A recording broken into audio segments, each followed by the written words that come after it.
without any disturbance. And in case you have got any kind of doubts or something that you would like to clarify, chat box is available. Kindly use it. And after the session is over, we will definitely take up some of your questions. Sir, I welcome you once again, and now you can come up with your presentations. Thank you, sir.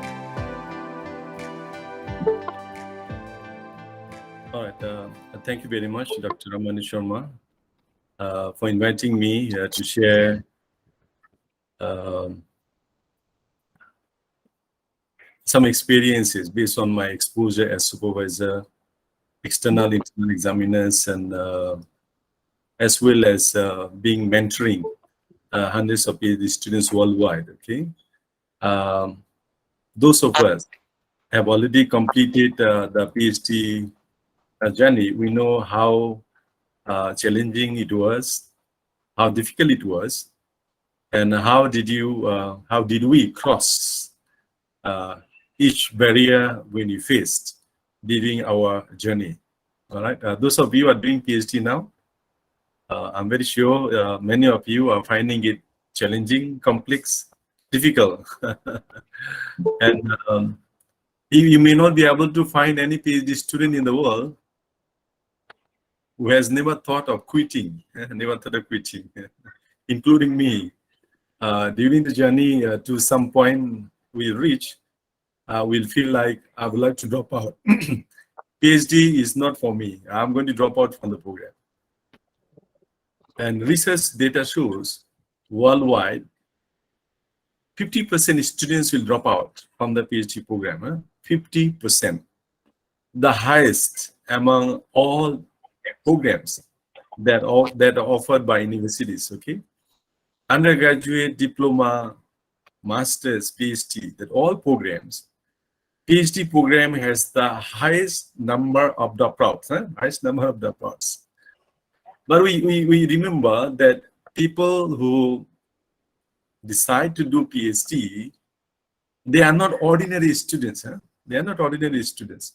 Usually the high performing student, and it is usually students who are ambitious and have some kind of dream to shine as an academic in the future.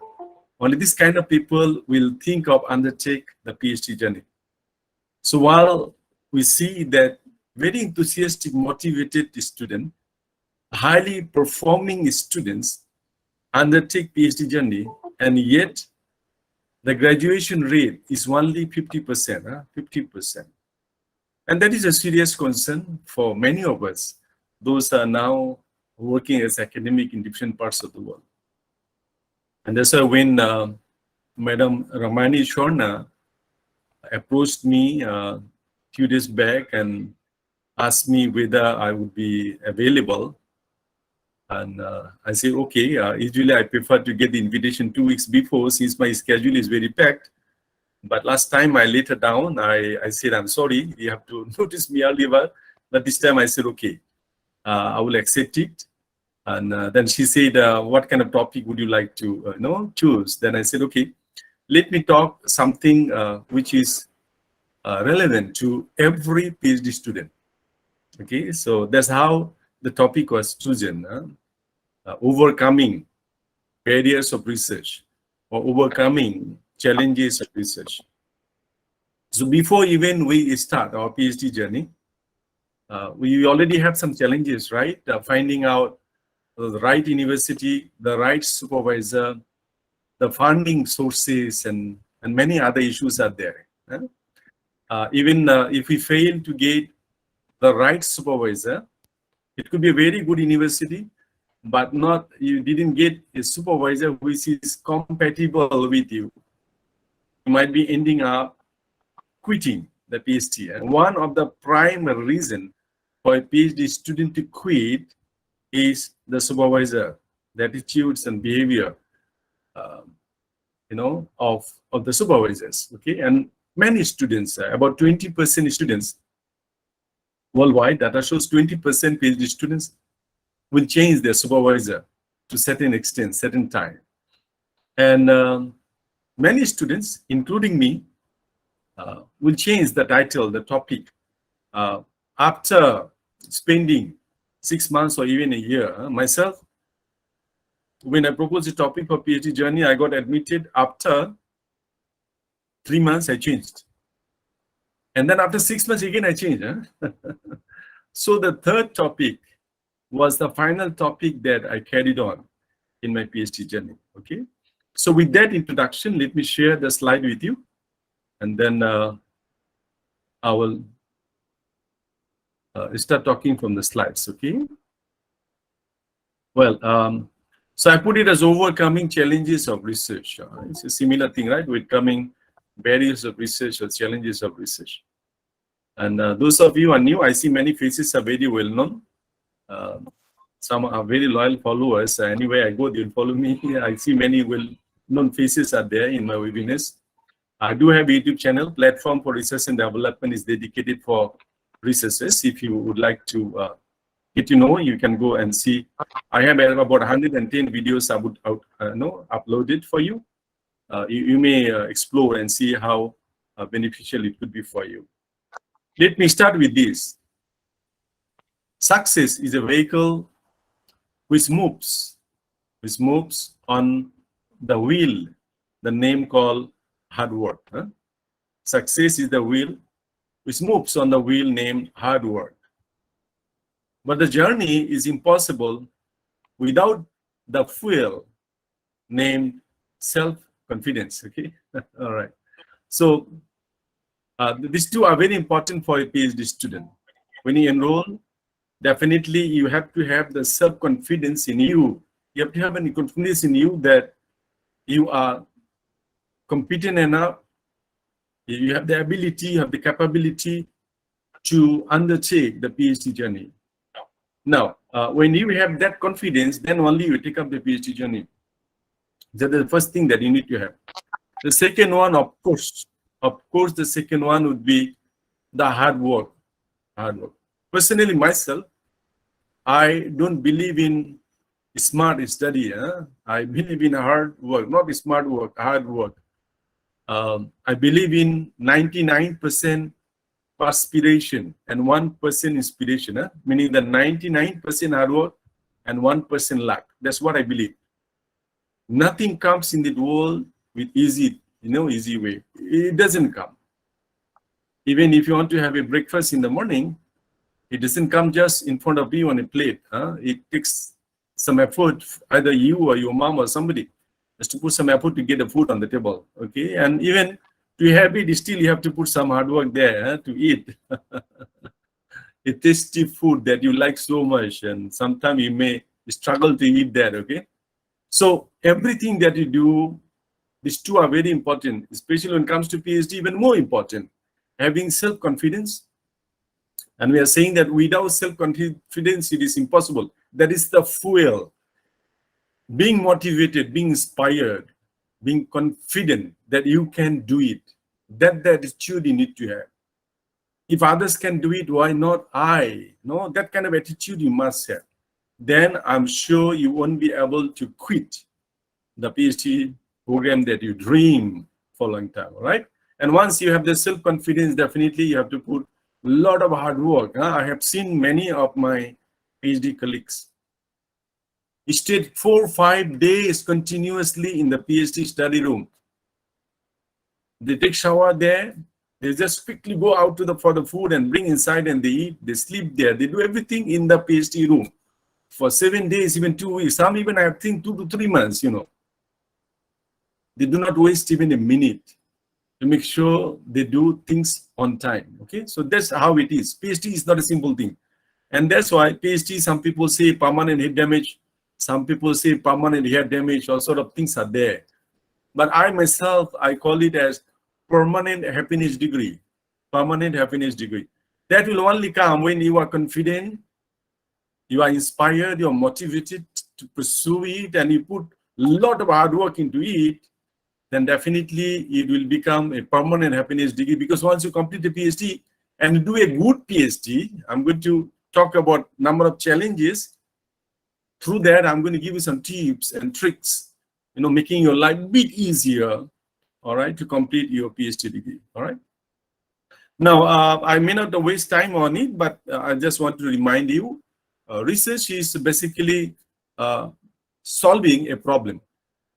If you do not have a problem that is affecting people or society, industry, then you should not be doing a research. Please keep that in mind. A research always starts with a problem. We walk around, meet around, we collaborate and network with people, we socialize, and we see certain things affecting people or industry or nation. We pick that up, and then we look for ideas to solve it. Then only we take up that problem for research, okay? So you have to have a problem in mind.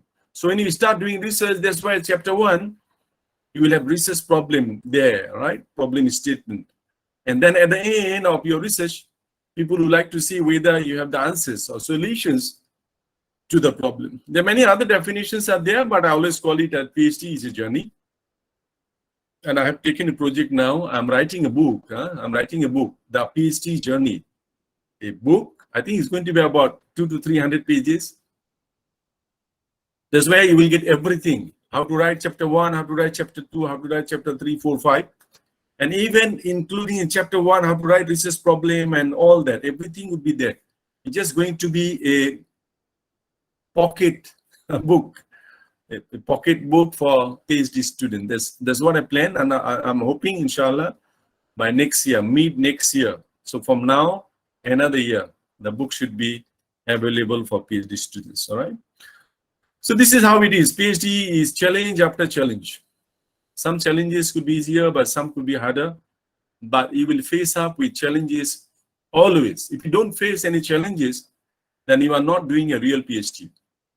And you will only believe me this statement that once you complete the PhD, you may not be able to get a good job. And even you get a job, you will not be promoted if you are not doing a good PhD. If you are doing a PhD, having a lot of challenges, going through challenges, overcoming it, you will enjoy and love to get the certificate. And after that, when you get into a job, look for a job, you get job easily. And when you get into a job, the most important way are when you are, whether you are getting promoted, you're having career growth and advancement with a PhD degree. That's more important than after the degree, okay? So this is what we want. We basically, with the PhD degree, we'd like to fill up the gap. We'd like to solve the problem. We have to provide solutions to fill up the gap that we have, right? So that's what is PhD talk about. Let me start today's topic. The first barrier or the first challenge. First challenge is definitely finding the right topic. Finding a right topic for your PhD, all right? But remember, everything starts with an idea. When you see a problem, then you look for solutions. You have number of ideas. But not all ideas could be feasible, suitable. Not ideas can be, appropriate to be a solution to the problem that you have. So what you need to do, you got to transform the idea into a researchable topic. That's the first challenge that you have. So when you have the ideas, from ideas you slowly move into developing concept. From the concept you move into construct and proposition and theory. That's how a research is completed, okay? So research starts with ideas. And slowly you'll develop concept. From there you develop construct, meaning measurable items to measure, right? To measure the concept. And then we assume relationship, and finally we come out with the theory. Now let me cover this one a bit more, because those of you are beginner, that's where you'll be having trouble. The constructive approach to choose a topic, right? That's the first problem that you have, finding out the right topic. Yesterday, a brother from Tanzania contacted me. He said that he is in the midway of doing his PhD research, and he still is having problem with the title. So he has shared the title with me and asked me whether I can help him to fine tune. Okay, so I did. And this is also, I have written a paper and submitted for publication.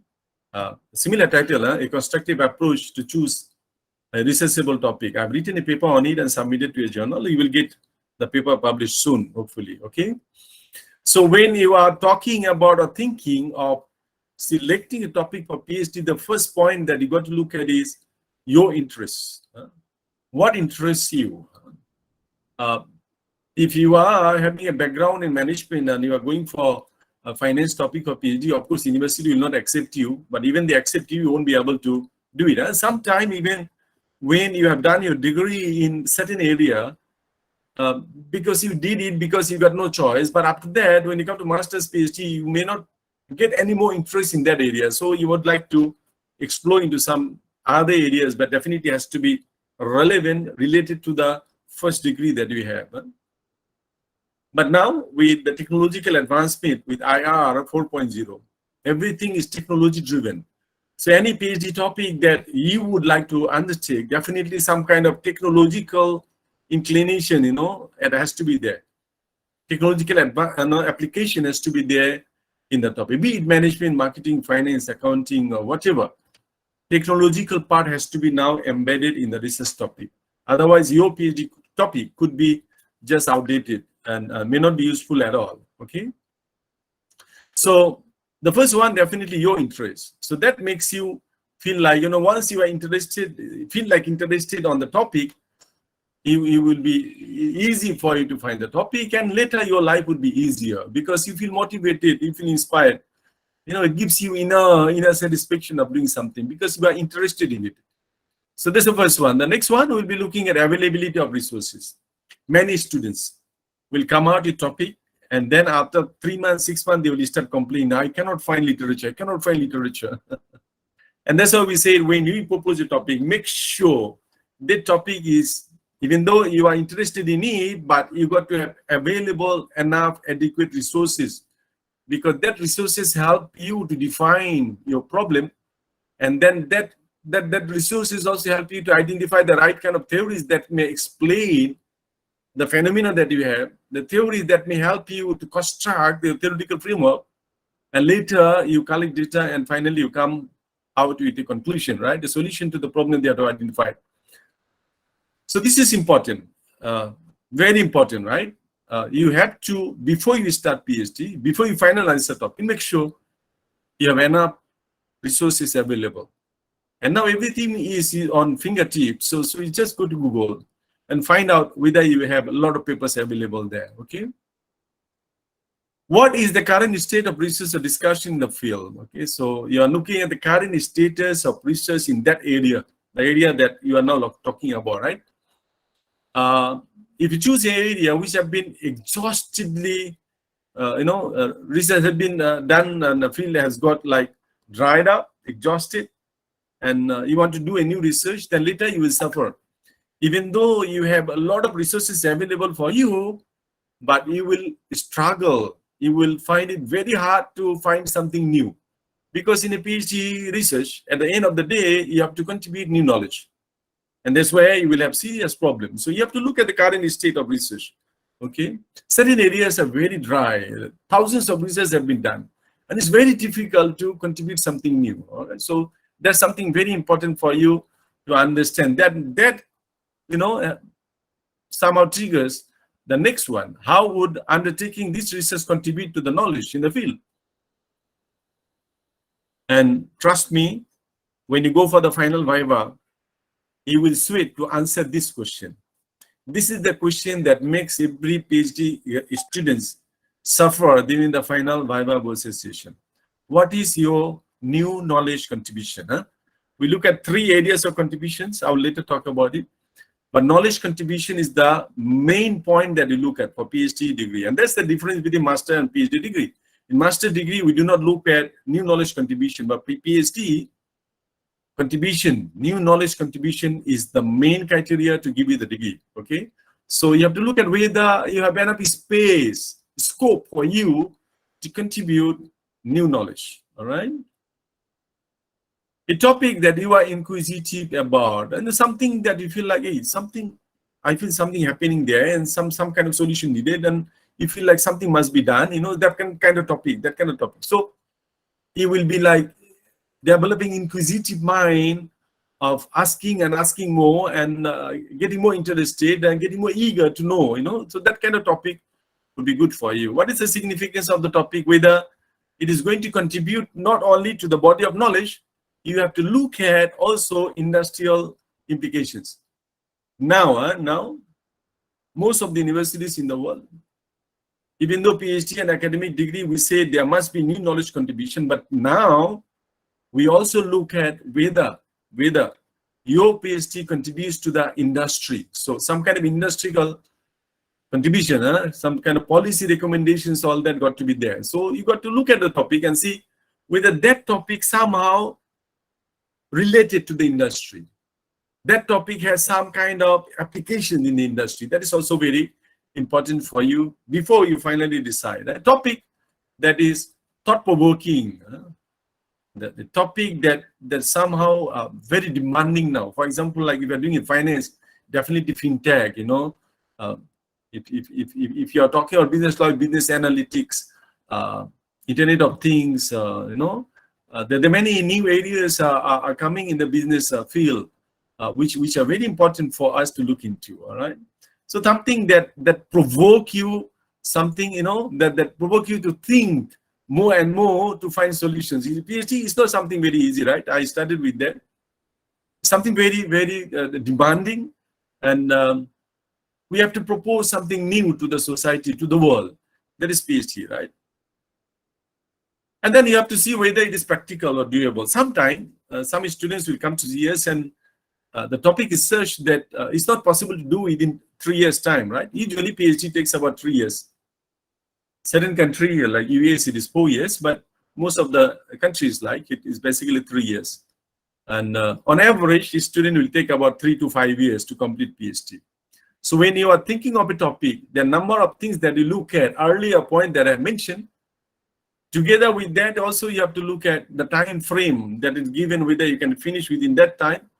You have to look at the financial resources. If certain kind of study require a lot of funding, whether you will have enough funding of that. The number 3, also look at your strength. If you're choosing a topic that requires very advanced level software, so you have to look at yourself whether you would be able to cope with that kind of advanced softwares available. All right. So now many of us, we use R, the Python, machine learning, those kind of software already there we use in research. So the days of like Minitab, Spss is over. We used to use SPSS. Now we move from SPSS to Amos and SAM, Stata, all that, and then we have now in vivo and Atlas T for qualitative research, and now we are even moving more on advanced research topics with advanced software. R is one, Python is one, machine learning is another, and you may have more to come. Okay, so you have to look at whether it is practical for you and doable for you, something realistic for you to do. So you have to look at your own strength, all right, and see how complete the study and how would you be able to cope with the study.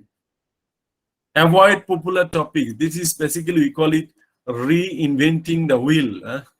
You see, thousands of people are doing it, and you're also doing the same. While we say that you make sure that enough resources are there, you have enough literature available, it doesn't mean that you have to choose a topic that is being done worldwide so much that a lot of literature available. So you said, okay, a lot of sources available, so I go for it. It's not like that. When you find a topic is very popular, it doesn't mean that that's the research you should be doing, okay? Because it could be that you have abundance of information, but maybe you will have difficulty finding out anything new. Everything is done.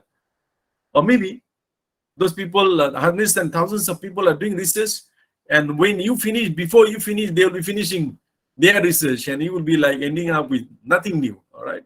So that's what you got to look at. So finally, I'm saying that one must make sure that you have narrowed down your topic several times before you choose the final topic. That's what I say, right? It's very important. You narrow down and narrow down. PhD is done on a very specific niche area. You identify a research gap, define research problem from there. It's a very narrow down topic, okay? Very narrow down topic. You'll be making many changes during this time, and you can always consult with the supervisor colleagues or any industry experts to make sure that you are at the right topic and you are suitable based on your inner strength that you have. Okay. So this is how we operationalize, right? We start with construct, and finally we down into elements which I'm not going to look at. These are the some of the areas you look at when you collect information, right? Information will come from your intuition first, then your experience, do some research, and consult with people with authority, right? We know that. So this could be the 4 stages which will help you to convert ideas to a researchable topic, all right? So that is the first challenge that I talk about. The first challenge or first barrier is finding out the right kind of topic, a doable research topic, a researchable topic, all right? So that's the first challenge. The second one, getting started. Now we have a dream, you want to do PhD, and then where to start, okay? You start talking to people, you start browsing here, there, you look for information, and then you find out a good research problem that you feel that is something good to take on for PhD study. Then you find university, and then you got a supervisor, you got enrolled. And now how to get started. Okay, so basically this is what is when you start thinking like, oh, there are so many things there. So I ask you, read books, go back and read articles, they come back to me. You talk to your colleague, they say, go back, read papers. Everybody will be talking about it. Huh? Even if you come to see me, I'll say, read, and read. That is PhD. The more you read, the more you become proficient in the area. So there's no other alternative than reading. You have to read. You have to read, okay? But this is even more important, right? Most of us will be in the comfort zone. And we feel like, I want to complete a PhD with that. Living in that zone, you will never be able to complete PhD. You will never be able. You have to challenge yourself, and you have to break that barrier, the comfort zone, and you have to go to the next zone. We call it fear zone, fear zone.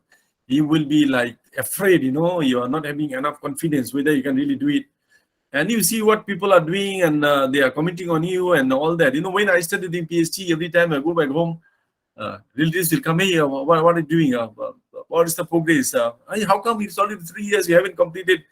People will start talking and all that. So that's the fear zone you are living, And once you cross the fear zone, you will be moving into the learning zone.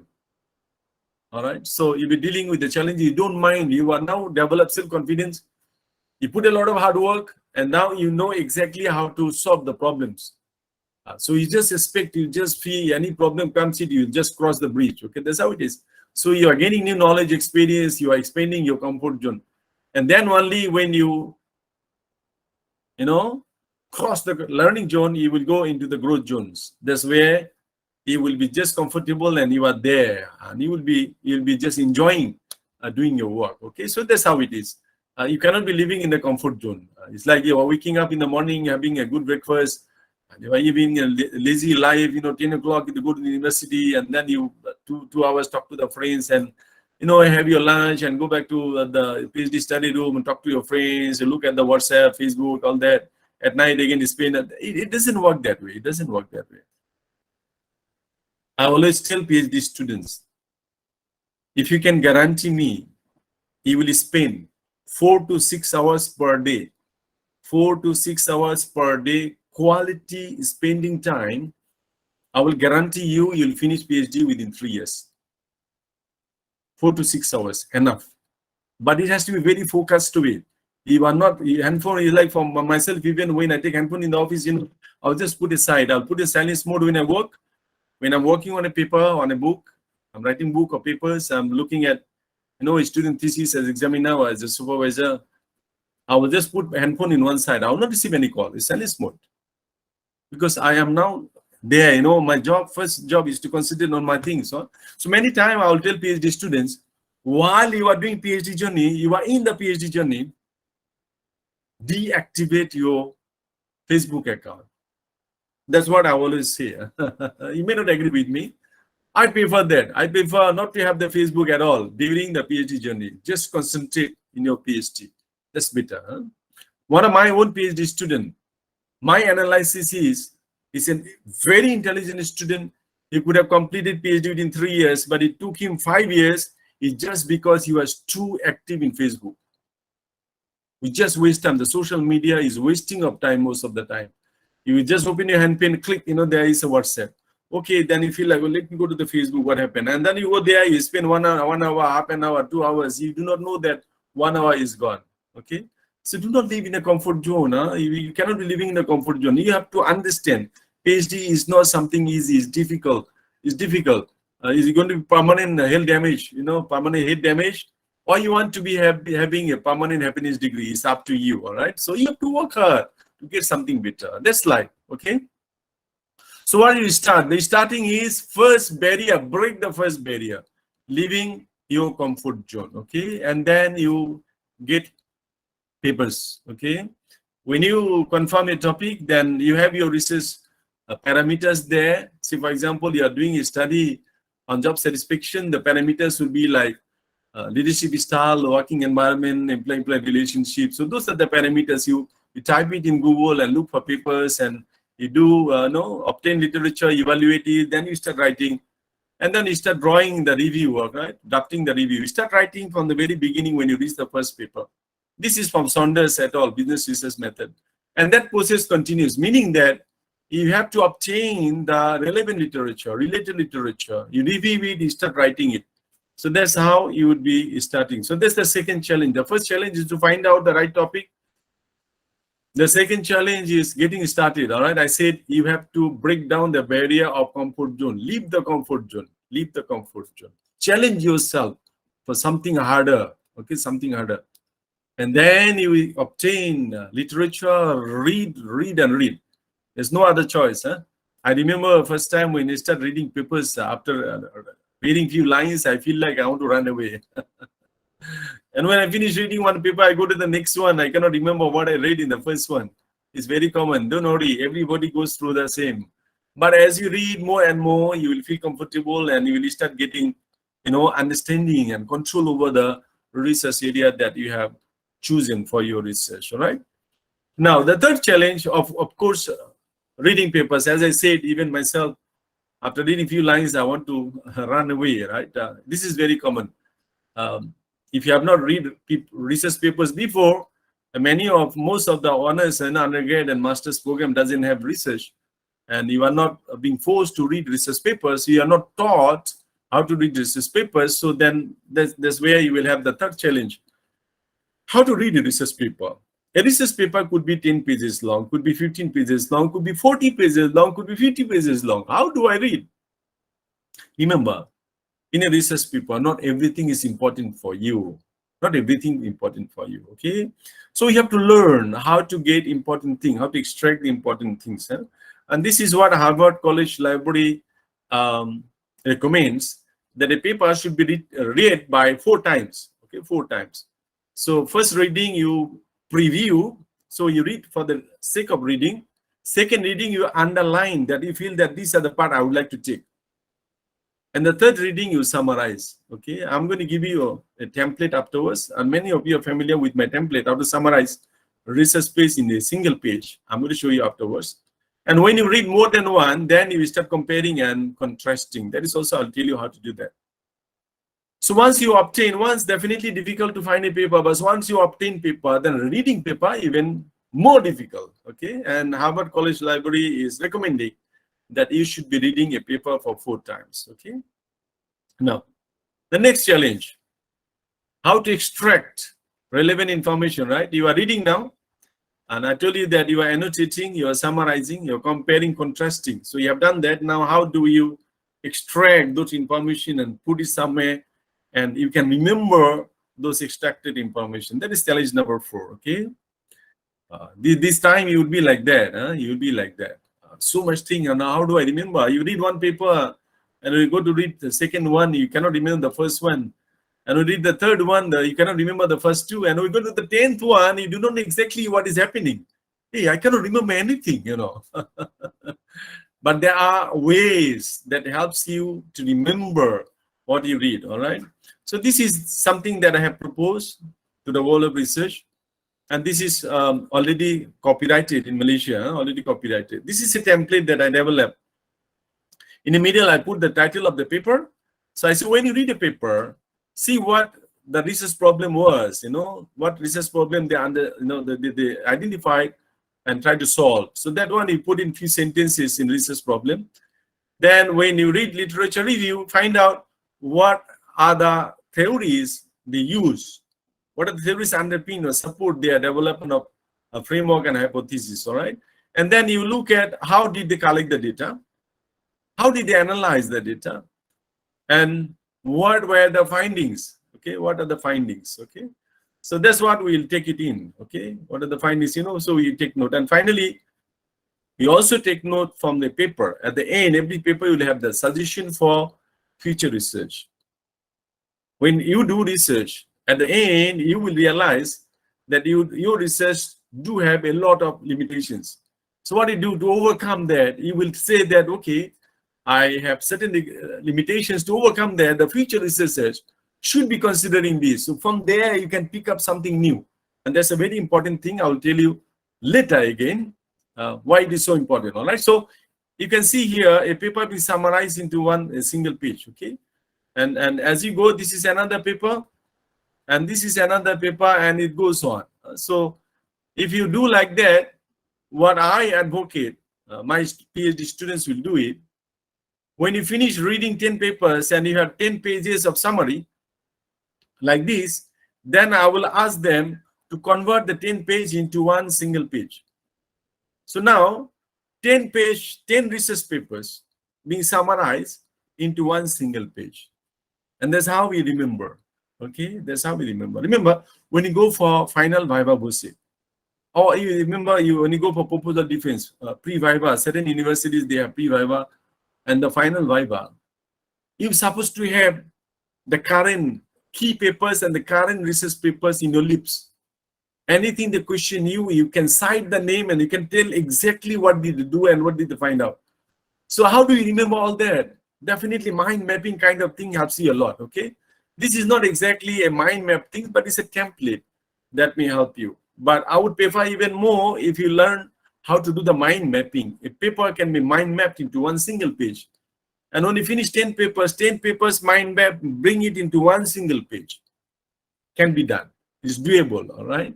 And what I do with my PhD students, once they do read 10 papers, they will summarize in a single page, they will come and debate with me. Then I will ask them to read another 10, they bring another paper like this, and they go for 4 cycles, 10, 40 papers. Once they finish reading 40 papers, they have 4 single page, then I will ask them to merge the 4 single page into one single page. 4 pages into one single page. So that single page is the summary of 40 research papers. It is doable. If you can do that, even in the mind mapping, you will be like surprised to see, the thing that you have done it. You would be surprised to see that all information from 40 papers are in a single page. And that's what helps you to be confident.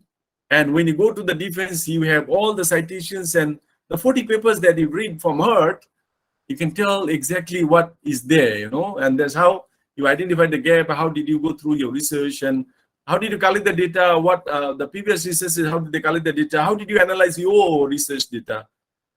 And what the previous researchers did, all sort of things will be just in your mind, and you'll find your life is easy. You are getting control over it, all right? So if you are able to do it, so I say that's what it is, okay? The fourth challenge, identification and definition of research problem. I didn't put it at the beginning, because research problem you have in mind, but it will be properly identified and defined through the literature review. As you read through papers, you will find team. Remember, you may have some absurd idea, some shallow ideas, and slowly you will start fine-tuning and narrow down and come to a researchable topic, okay? So this is finding out problem. Where do I find the problem? Many students will ask these questions. And when you go for the final viva voce proposal defense, the examiners will be asking you the questions. Hey, what are the issues? Tell me what are the issues. And the students will be always having difficulty in all that. And if you want to identify a research problem, these are the areas where you can easily identify actually research problem. Consulting with experts, your personal experiences, practical experiences, critical review of literature, looking at the folklores of the country, brainstorming previous research, existing theories, social issues, exposed to field, all those sort of things are there, which may help you to find out definitely some problem that is researchable. The problem that's affecting society and needs solution needed. Okay, so research problem may come from three, and these three are actually the area where you contribute. The knowledge gap, once you identify, you can fill in, that gives you the PhD. And then we are saying that knowledge gap is not enough. Now you need to have industrial contribution. So when you have gap identified from literature, a knowledge gap being identified, it's supposed to be backed up with industrial evidence and data. That's what we recommend now. Okay, and then we may even look at some methodological issues. There could be some methodological issues and some problems are there, and it may propose something new, and that might also give you a PhD degree. All right. So this is how the knowledge or theoretical gap can be identified.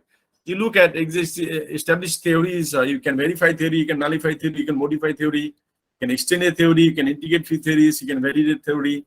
These all sort of things are there that considered to be knowledge gaps and also considered to be your new knowledge contribution later. All right, and it could may have methodological issues also there. Okay, so this is something that I propose, and I have also copyrighted this in Malaysia with my IPO. Okay, so I have given you a template like this. Main problem you have at the top, and then identify issues one by one. All issues become your independent variable. All right, so this is basically knowledge gap, and that is through the literature review and some evidence and data from industry together. Okay, that's how you can put the research problem into a template. And this is about the industrial issues, you see. So you have knowledge issues, and then you have industrial issues, and that's what I call it a research problem. If you say you have identified a research problem through literature, then I would say there is a literature gap, there is a knowledge gap. There is not a research problem yet. A research knowledge gap, theoretical gap, can be converted into a research problem when it is supported by some industrial data and evidence. Okay.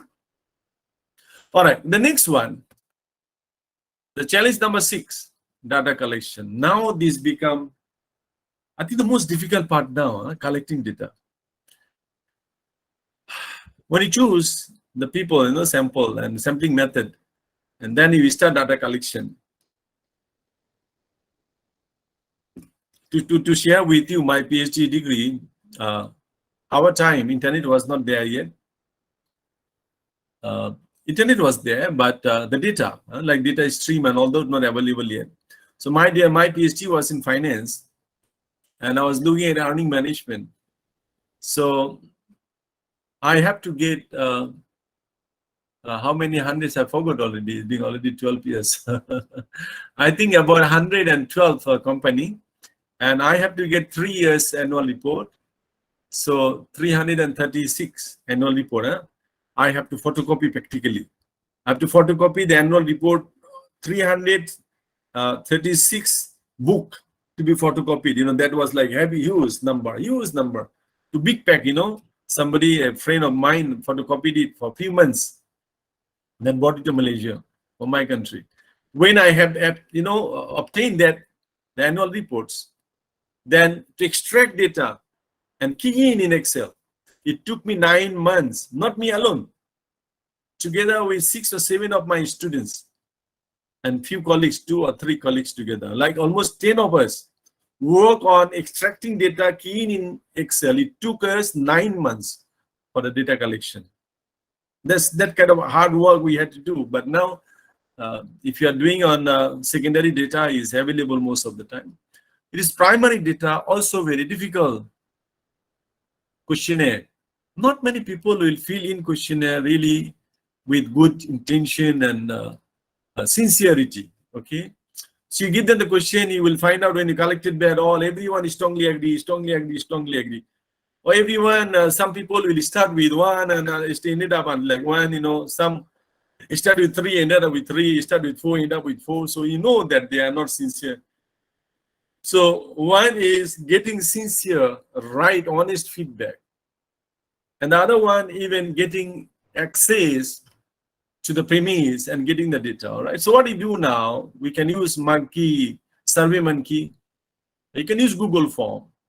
but the response rate is very poor. One of my students was doing PhD here at University Malaysia Police.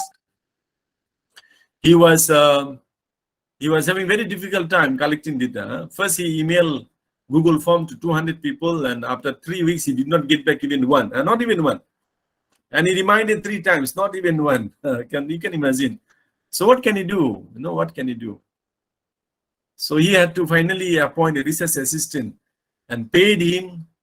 And then he went around, look around people and getting the questionnaire filled in. So this is challenge number 6, getting the right kind of data. Remember, if you fail to write kind of data, your solution out bound to be wrong, right?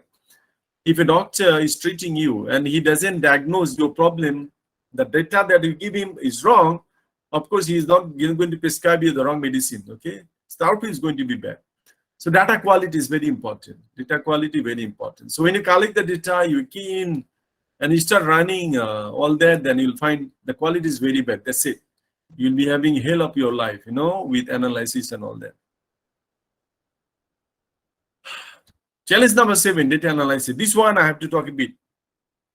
When you enroll into a PhD program,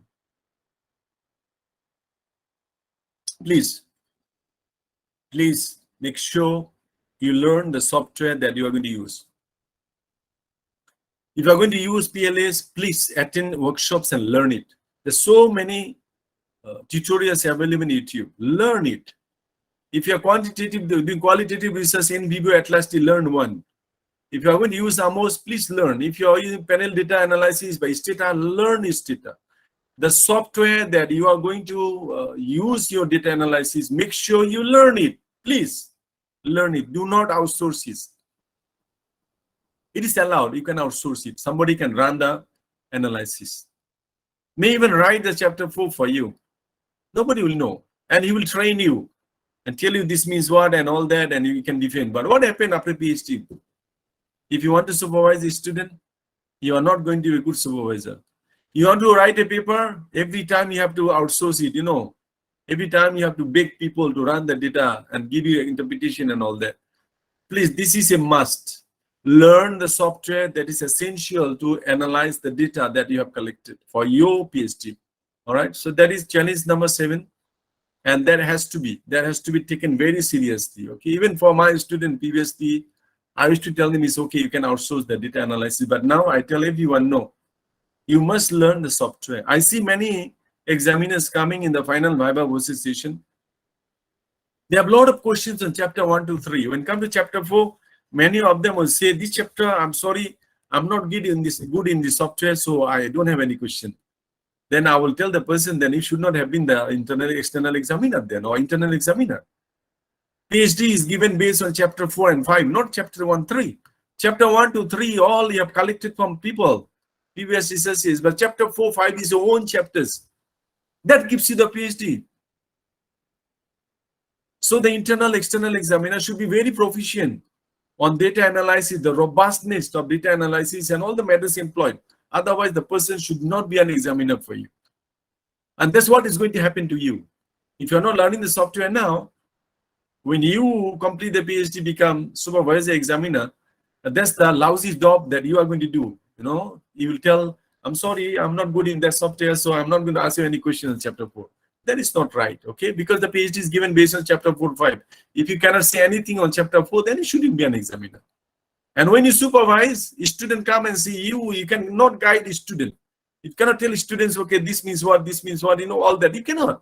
So you have to tell students, okay, I'm sorry, I cannot help you on chapter 4. You find outsourcing and all that. That is not right. As a supervisor, you should be able to know exactly the software that students are using, okay? And I have caught students for cheating many, data manipulation, data massaging, very common. Okay, so even some students will not distribute questionnaire, they will create their data. And remember, my brothers and sisters, those of you are with me, I have seen students given the data to somebody outside to do the analysis and write up chapter 4. Later, when I got hold of the original data, took back from him and I ran, I see it's completely different. Why? Because those people are doing the outsourcing job. They will have a set of data. What they will do, they will just change the name of the variable. They will not use your data, my brothers, sisters. They have the standard data they will use and run it and give it to you, the output. Do you want that? Definitely not. So if you don't want that, then you have to put effort to learn the software. Okay, so that is challenge number 7. Challenge number 8, the contribution. That's one earlier I was talking about. When it comes to PhD, that's the question that we all get sweat. We will be having perspirating during the session. Answering the question, what is your contribution? PhD is given for either new knowledge contribution, it has to be there, combined with industrial contribution or methodological contribution. That gives you the PhD. All right. And when you go to the final viva voce session or proposal differentiation, that's what you will see. The examiners will be like, they want that and they want that, they want many things. They want, like, in one tree, they want apple and banana and lemon and oranges and all that. Definitely that is not expected. So what do we expect then? Earlier I have shown you the template on the knowledge contribution. There are many areas you can verify a theory, you can nullify a theory, you can extend a theory, you can modify a theory, you can integrate theories, you can test effectiveness of theory, you can validate a theory, verify a theory. Right? There are many ways there you can contribute a new knowledge. So when you are having a tree and it is an orange tree, say for example, and you are still planting the orange tree, then what would be contribution? People say, okay, there's so many orange trees. If your orange tree give you more oranges, that is contribution. The size of the orange is bigger, that is contribution. The taste of this orange is much better than others, that's contribution. It's more nutritious, so also a contribution. That's what we are looking at. We are not asking you to produce apple in the orange tree. We are not asking you to produce banana in the orange tree, right? So that's what I said. Theory, modification, verification, extension, all sort of things. That's what we want. Something, little bit of something new in the knowledge, in the form of knowledge. So you introduce a new moderating variable, introduce new mediating variable. In the independent variable, there are 4, 5, you introduce a new one from the literature. So that's what we expect from you. Not a lot, not everything new and totally different from others, okay? And you can have some industrial contribution, new policy being recommended. Or the policies are there, but policies are not implemented. How can the policies be implemented effectively? So you have some guidelines and all that from a research. That is also considered contributions, okay? For social science research, challenge number 9. When we say new knowledge, remember, we say everything should be supported by literature. Everything should be supported by literature. Then how can I find something new? Okay, how can you find something new? That was my question. When I was doing my PhD and proposal defense time, examiners started drilling me and say, hey, everything you say must be having literature support. Then I said, then how can I have something new? And my examiners didn't have any answers, So when I completed PhD, started supervising my student, then I got a clue where to find something new. When you read research papers, make sure as a PhD student, you read the last section of the paper, suggestion for future research. They will say the future researchers may embark on this topic. They may introduce a new variable like that. They may introduce this variable as mediating. They may introduce this variable as moderating. That is not being tested by anyone. But you have a citation. Somebody has recommended. Somebody suggested. That is also a citation. All right. So when you summarize paper, the template that I've given you, you can see here suggestion for future research. There are a lot you will find. So those may not be available in the literature, but available in the form of published paper is still considered literature for you. So you have established 4 independent variables, and you pick up one from suggestion for future research, you pick up 2 from suggestion for future research. Those going to be completely new contribution for you. Okay, so that is challenge number 9. Challenge number 10, very delicate one. Your relationship with supervisors.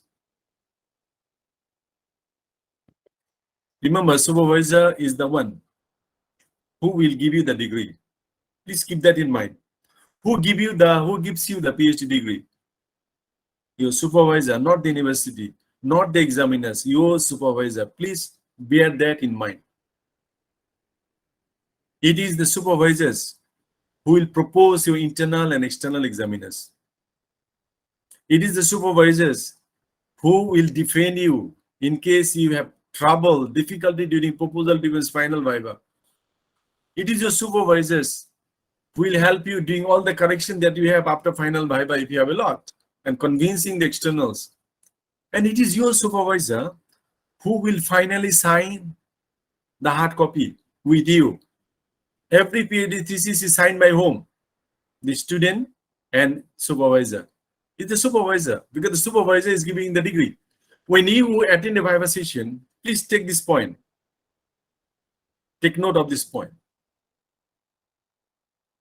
Sometimes examiners could be a very different one. You know, they talk a lot of things and they give you a lot of suggestions, and you find that some suggestions are not really worthy at all. Some suggestions could be even lousy. And still you cannot say it's wrong to the supervisor, to the examiners. What do you do? It's all right, I'm taking note. I'll talk to my supervisors. Okay. So you talk to your supervisor. You finally decide, because who is going to finally sign your thesis? Your supervisor, not the examiners. Not your dean, not the VC, not the university register. It is the supervisor and you who is going to finally sign your thesis for the submission. So you have to have very good relationship with your supervisor. If you find somehow you are not compatible, you cannot cope with the supervisor demand and all that, change the supervisor from the very beginning. Do not wait for too long. Do not wait for too long. Every faculty, every university have the process of changing supervisors. You have to tell supervisor, I'm sorry, I cannot cope with your style. I had a PhD student was working with the supervisor, and then somehow he couldn't cope. He came and told me that, Prof, I cannot really work with him. I said, I cannot tell you anything. You have to deal with the faculty. So go and see the dean and follow the process. So once I'm appointed, I will talk to you, not before that, because I cannot have a conflict with my colleagues, right? So the student deal, and then finally he came to see me, and then he did his PhD. But then the student completed PhD in 1 year and 9 months from Nigeria.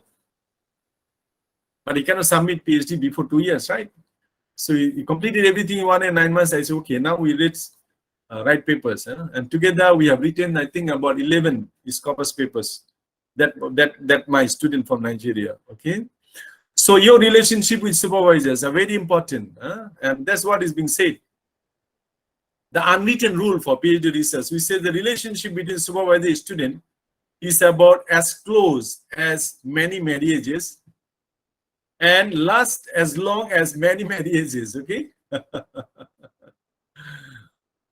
It's like, you know, that's the unwritten rule. We call it marriage of convenience. Marriage of convenience. Your relationship is that close, you know, you'll be arguing, you will be, you know, having ups and downs of relationship and all that. It goes on with the supervisor, okay? So that's what I said earlier. The one important issue is definitely compatibility. From the beginning, you look at your supervisor, talk to him and see what he expects from you and what kind of style he has. If you can cope with him, keep him with you. If you feel that no, you are not going to cope with him, change the supervisor early. Do not wait and waste 1-2 years. I know many students who have started doing PhD with certain supervisors and then couldn't cope. And after 1.5 years or 1 year, they want to change the supervisor. It became very difficult, but they changed already 1.5 years. Wasted, you know, because why? When they are given a new supervisor, the new supervisor said, I do not agree with this topic. You have to change the topic and, you know, choose something that is I like. So you have wasted your 1.5 years. Why should you be doing that? So when you find a supervisor, talk to him, heart-to-heart talk, you know. And sometimes do not only have meetings in the office. Sometimes you go for a coffee tea, sometimes lunch or dinner together with the supervisors, have, friendly talks and heart-to-heart talks and all that. Make sure, you get somehow working relationship with the supervisors. But again, you got to be careful also. We know many cases whereby supervisor fall in love with the student, and there are many broken families are there because of PhD, the affairs between supervisors and the students. And that had to be very careful of. So we have to understand, the line that we have to draw a line. We cannot cross that line. So supervisors got to be careful. Students also got to be careful that you do not have that kind of situations between supervisors and students. Okay, so that's why I said it is a very delicate challenge that every PhD student will face, and somehow you have to manage it. If you fail to manage, you'll be dropping out from the program. You will quit PhD just because you couldn't cope with the supervisors. Okay, I'm getting a student now. He's originally from India, and he's working now in Oman. He told me that, Prof, I enrolled into a PhD program, and after 2.5 years, I have to abandon. So he wasted his 2.5 years. And then he was looking for somebody really he can work with. And so somehow he feel like getting the feedback from my students who graduated under my supervision. He wanted me, so he got me. So he's very happy now. He said, I would like to complete within 2 years. So he's working very hard. So he wasted 2.5 years because he couldn't cope with the supervisors. Okay. So the 2.5 years for his life is wasted just because he couldn't cope. So he has to quit, and he has to find another university, another supervisor to do a new PhD. And finally, challenge number 11, the mental and physical health. Mental, physical health.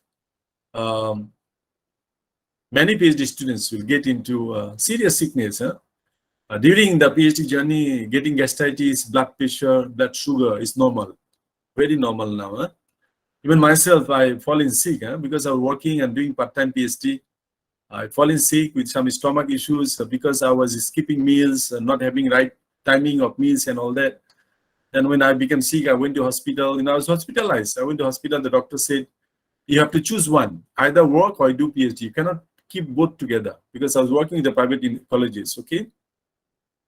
So I came back home, I talked to my wife, we discussed, and finally we decided I will quit the job and do PhD full time. That's what I did, So, but the physical problem that I got during the PhD journey, I'm still keeping that with me, I still live very disciplined life. So if I have little bit of indiscipline in food taking, in sleeping and all that, I will have stomach issues, okay? So when you enroll for PhD, this one you have to keep in mind, because it requires a lot of mental and physical strength to complete PhD. Lot, okay?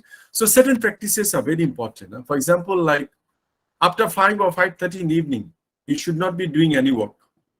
You should be going to the field, play games that you like, be football, basketball, or whatever. Or if you do not know any specific games how to play, then just go for running and jogging. Do that every day. Do that every day. You work since morning until 5 o'clock, 5:30, just go out to the field. Sometime lie down on the grass and just grace and look at the sky, Enjoy looking at the creatures of God. Look at the creature, the greeneries, the trees, the skies and all that, So you have to have that. Socializing with people, talking, telling stories, that's what is needed. And also now, if you really want to be strong in terms of mentally and physically, definitely you have to get rid of the handphone. Do not use too frequently the handphone. That may not be very good for you in the mental and physical health, as well as is going to be detrimental for your PhD journey. All right. There are many researches being done, which I'm not going to read for you. Okay, I'm not going to read. It says basically this research conducted, it said 50%, 29%, another study says 71% or 36%. They say they are in anxiety and stress. And at the end, this paper says even there are universities where students requested the university to introduce a room, they call it crying room, a crying room. If the students want to have a room where they can go and cry, a crying room. So that's how serious many of my friends have serious mental disorder. They were hospitalized, they have been treated, and they have been with it for long. I know a lady who, after PhD, she was traumatized so much that she became psychic. And on 3-4 years, she was continuously, on and off hospitals. I know one of my friend also, during the Viva, it was so, sometimes we call it a Viva room as a torture chamber, torture chamber. Some internal could be really that tough, and you really couldn't handle them, and it will affect seriously because you worked like 4-5 years, and then you couldn't defend yourself. How do you feel? So that feeling is there. So my friend, one of my friend, after during the final Viva session, 4 or 5 years he couldn't drive. He couldn't drive his car. He couldn't. His wife used to drive for him. That's how traumatized he was during the Viva session. All right, and that's why from the beginning, if you follow the flow I talked about, if you take note of all that, I'm very sure your PhD journey would be enjoying something to embark on. Okay, so you like it, and at the end, when you finish the Viva session, of course, every PhD student will cry after the final Viva session. Okay, either cry of joy or the cries of sorrow. I hope every one of you joining me, you will cry with joys. And it's a sharing, calling mom and dad, I have done it, I've completed it. Okay, so that's the way I would like to see you. And once you complete the PhD, I would like to see you're more mentally and physically stronger than before you started your PhD. All right. And the final challenge, I put it as staying humble. I know some of you may find it funny, but to me, it's very important. When a student complete PhD, usually I keep distance from them. If you ask him, hey, what is your name? He will say, Dr. Aminul Islam. I say, your name is not Dr. Aminul Islam. Your name is Aminul Islam, right? Doctor is not your name. And they will feel like they are somebody now with the doctor, with that degree, and they feel they're somebody special. People supposed to acknowledge them, supposed to appreciate them. Somebody different in the society. You got a status now, you are now in a class. It's not like that, my brothers, sisters. PhD is just another degree. It's just another degree. Once you get a PhD, we just certify that now you are a certified researcher. That's it. That's PhD. Nothing more than that. Nothing more than that. So be humble. Be humble. The more knowledgeable you are, more humble you should be. The more knowledgeable you are, you should be more sharing. You should be more caring. You should be more contributing. All right. You should be more, sacrificing. That's how we would like to see a PhD graduate once you complete the PhD. All right. So that's the 12 challenges or barriers that I have in mind, and I didn't prepare a lot of slides. I thought I would rather get more questions from you and see whether I can respond to those questions. All right. So with that, I would like to pass over the session to Madam Ramani. Can I pass the session to you?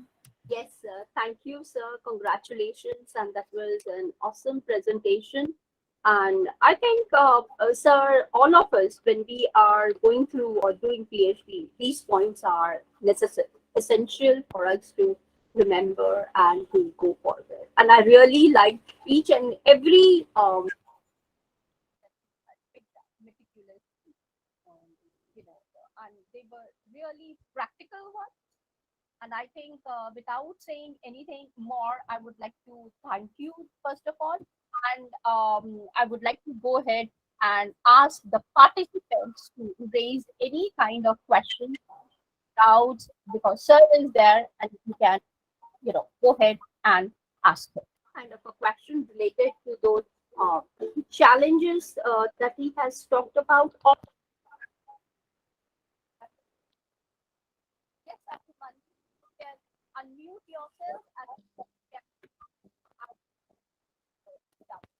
clarification. Thank you. Good afternoon, sir. The only challenge, for a research scholar, is like dealing with the pressure. It comes from the family. It comes from the expectations of the supervisor. So as a student, you are in a hustle to complete the PhD as soon as possible, which is towards I would say a negative thing in the long run for the PhD itself.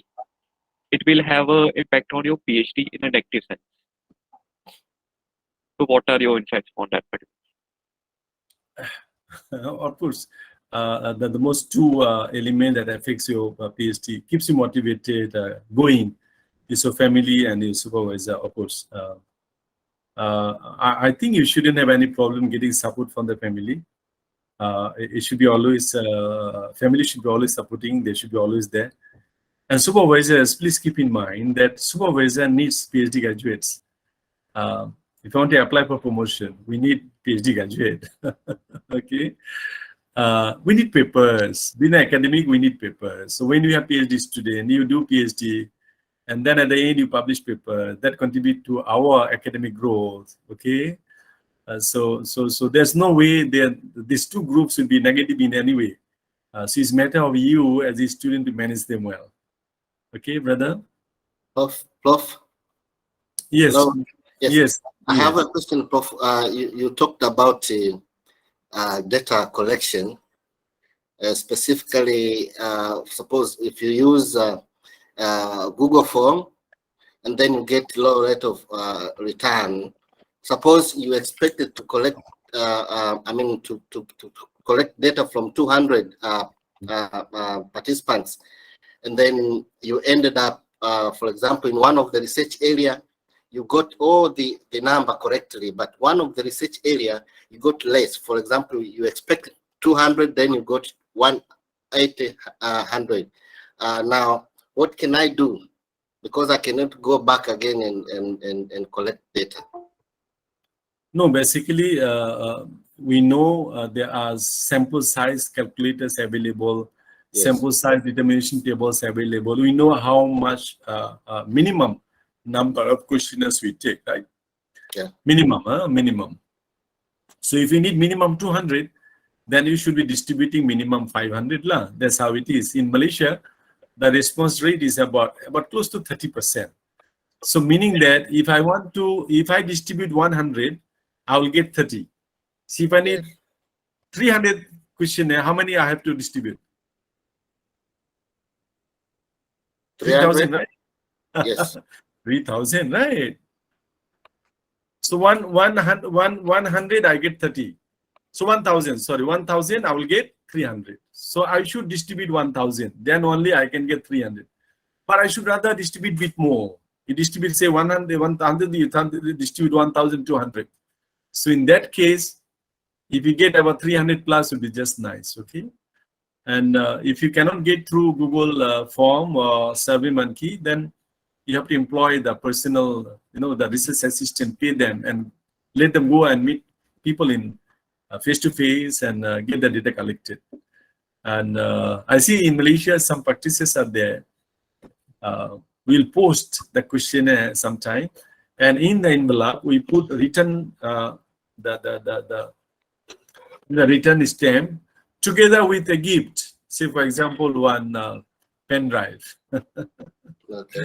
So if you do like that, people feel like, okay, since he has given me some appreciation, I must be filling in. So that can be done. Certain country, I know they will even put envelope certain amount of money. Okay, so people feel like obliged to fill in for you. All right. So when you are distributing, even say, for example, mall intercept strategy, which is very common now. You go to a mall, supermarket, and let people fill in the questionnaire for you. So you can tell once you fill in, then we would appreciate, we have some appreciation. Once fill in, you just give one is a small say pen, a good pen for them to write or something like that. It works, it works. Some kind of appreciation gift giving to people may help you to get more questionnaire. Right? Yeah. Thank you, sir. All right. Sir, I have Thank you. Yes.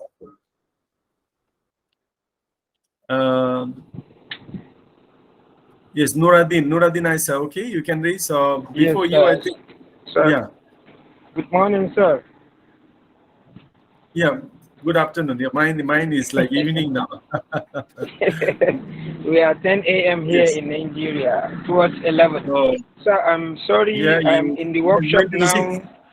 due to some noisy environment. But my question is that as a PhD student, where all our programs begins online, and then the research area should be physical in the laboratory, and hence there is no good contact between the students and the supervisor.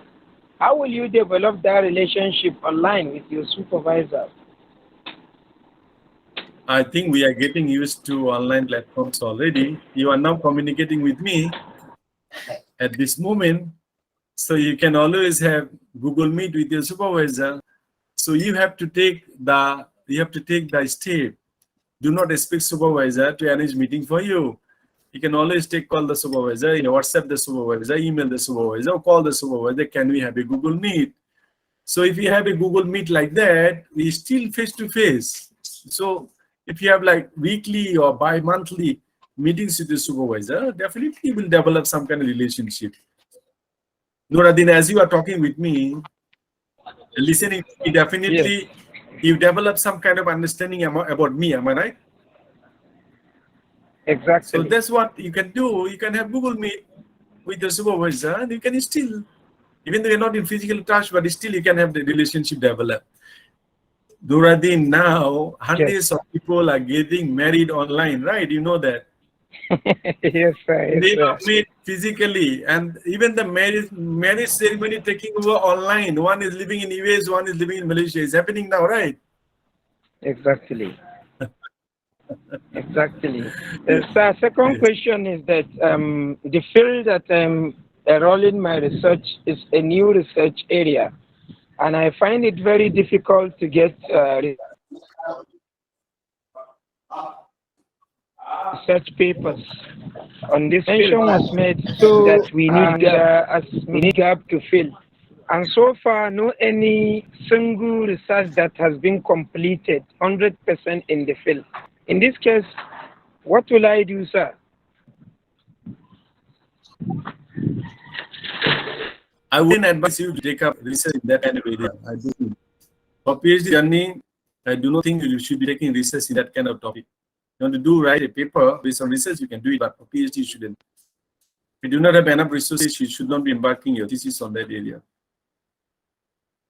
Okay, brother Yusuf Balajaria. Yusuf Balajaria. Okay. Yes, You're welcome. I have Yusuf. Can you please unmute your? Is your question? Yeah, Yusuf, are you there? Yusuf Balajaria. Okay, so then I can give the question to be asked by Vijayaga. I think she's also there. Yes.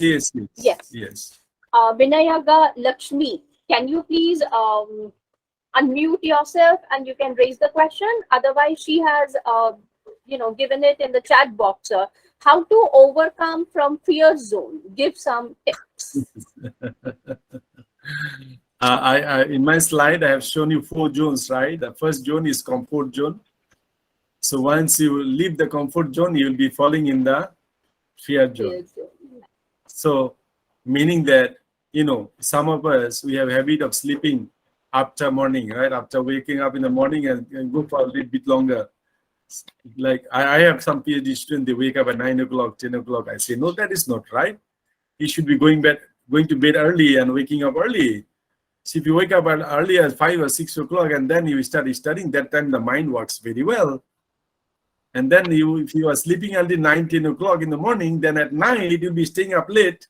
Your mind is not going to work that way. Okay, so that kind of thing is there. So you have to leave that comfort zone. Then when you go to fear zone, you will find something uneasy. So you stop suddenly you stop sleeping in the morning and you feel like drowsy. After lunch you feel like sleepy again and all that. I'm just giving a simple example. And then some of you do come and enroll for PhD after losing touch on books for a long time. Then you come back. Now reading a paper is like so difficult, because you have not been reading.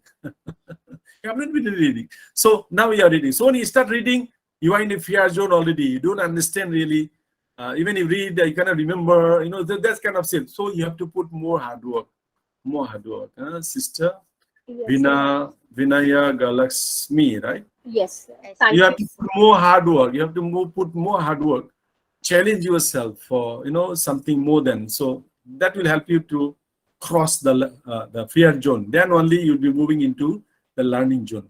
All right. Thank you, sir, for that wonderful answer. I have one more question from Felix Compoundi. He says, oftentimes we get so many blocks along the way, something like psychological or research block that puts you on the rock bottom and waste some time before figuring it out. What will be the best way of avoiding this wastage of time?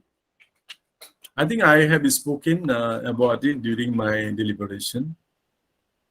I said I recommend PhD students not to have Facebook active. I want you to deactive Facebook for 2 years or 3 years. Possibly keep your handphone aside when you work. You have to start a habit like living a life without a smartphone. The smartphone, the guy who invented the smartphone, last month I saw a statement by him. He said, if you want to enjoy your life, then better put your smartphone aside, right? and what is his name? The Facebook guy, Zuckerberg, right? Mark Zuckerberg. He says he doesn't have a Facebook account. His wife keeps, none of them has Facebook account because it's simply just waste of time. So you have to know what is meaningful in your life. Whatever you do, make it meaningful. Look at whether it is going to add value in your life. Okay, so if you learn how to do that, then you should be able to stop wasting the time. Laziness is a normal behavior and attitude of people, and that kills many intelligent people. I see many of my friends I have seen with good potentials, and their career have been ruined.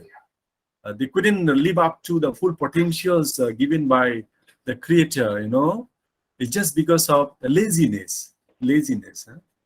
Feel, comfortable. Having a cup of tea takes even half an hour.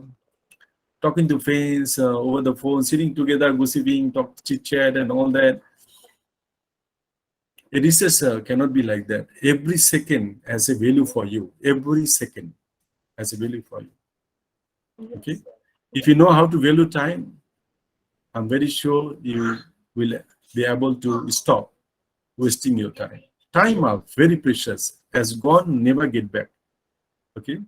Right, sir. Thank you, sir, for that answer. Now, I have one more question by Norman Naidkill. He says, thank you, sir. It was inspiring for me to do more harder. My big issue is finding a supervisor. No one is answering the email, and his question is how to find a supervisor. All right. First of all, you may want to find the university that you feel that convenient for you. So if you feel like you want to pursue PhD in your country, then find that university. Or if you feel like, no, I want to go to certain country, find that university first. Then visit the faculty and look at it. And of course, you can email. If they do not respond, meaning that that person is not interested. The normal procedure is what? If you cannot find anybody, you are not familiar with anyone in that university, in particular faculty, you can just submit the application. The process is, once the application is submitted in the Center or for Graduate Studies or Institute of Postgraduate Studies, they will circulate the application to the faculty. So if your application falls, say for example, like mine, Finance Division, then this application will be circulated among the finance professors and associate professors who are eligible to supervise you. Then one of them will say, okay, I'm willing to supervise him. Then we will send you the offer letter. So it's not really necessary for you to find a supervisor before you enroll, unless you have an objective in mind that I need funding. So I have to find a good supervisor who has good research, good amount of research grant, who can pay me for that. That is a different. So if they do not respond to you, meaning that he already have his students with him, and he cannot give you any more fund. That's why he's not responding. Okay. Noman? Thank you, sir. There is this question. I mean, I'm just raising because she has asked. Ingwati says, "Thank you, Professor. Possible for us to get the presentation slide?" Usually, I share my presentation slide with the participants. I will share with Dr. Amani Shorner, but I may take out one part because I just submitted the paper and the paper has not been published yet. The constructive approach to choose a research topic that is taken from a paper which is not published yet. So that part I will take out, and then only I will share with Dr. Amani, and you can all collect from her. Okay. Yes. Thank you, sir. Now I have Yusuf Bala Zaria. Is he still there? Unmute yourself, Yusuf, and you can ask your question if you are there. Yusuf? Sir, I don't see his response. Abhimanyu, you can go ahead, unmute yourself, and you can ask your question. Thank you, Abhimanyu. Sir, how to deal with writer's block? Sorry? Writer's block. When we are writing something, we are like ideas do not come up. How to deal with that particular scenario? Can you come again? I did not really get your question. Sir, he's asking about writing slot. Am I right, Abhimanyu? Yes, ma'am. When we are to write something, ideas are do not coming. So how to deal with that particular situation? Sir, for example, you know, we are reading a lot of papers. Everything is there. However, I'm unable to write. Is that what you're asking us, Abhimanyu? Yes, ma'am. Well, I have proposed a template whereby it helps you to summarize a paper, and once you summarize from there, somehow you have to start writing. Writing is an art, and it takes quite a long time to adapt to it. My personal experience when I wrote my first paper took quite a long time, and then when I pass it to somebody to check, my friend doing PhD with me, and when he gave it to me back, I was like very frustrated. You know, I was very frustrated because so many comments. It's like everything is wrong.